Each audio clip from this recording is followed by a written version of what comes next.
Hi friends, welcome back to my YouTube channel. So guys, in this video, I will show you that how can you downgrade your iPhone from iOS 18 to 17. So guys, if you're using any iOS gadget and try to downgrade your device without laptop or computer, so in this video, I'll show you that how can you do this. First of all, guys, you need to open your settings, make sure that you have connected with strong internet connection, and after this, go back. So, guys, firstly, I am going to show you that I have updated my device to iOS 18.0.1, and now I am going to downgrade this one.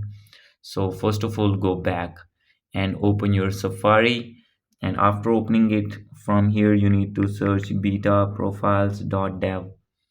So now you need to open this website on your iPhone, and now you have to scroll it below. And guys, now you can see multiple options, but you need to click on developer, and now you have to scroll it down.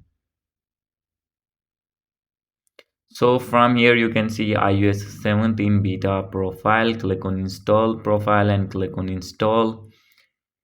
And guys, after this you have to click on allow, and after this guys you need to go back and you need to enable the permission of your update from your settings. So you have to enable that permission, and after this open your general settings and click on software update, and you will see here iOS 17 update on your iPhone.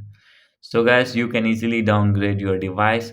So if this method is not working for you, then guys, there is only way to downgrade your device from laptop or PC. So guys, simply you have to download and install 3U tool on your laptop, on your Windows, and after this guys, you need to connect this iPhone with your laptop or PC, and you can easily downgrade your version as you want. So guys, hope you like this video. If you like this video, please do subscribe my channel. Thank you.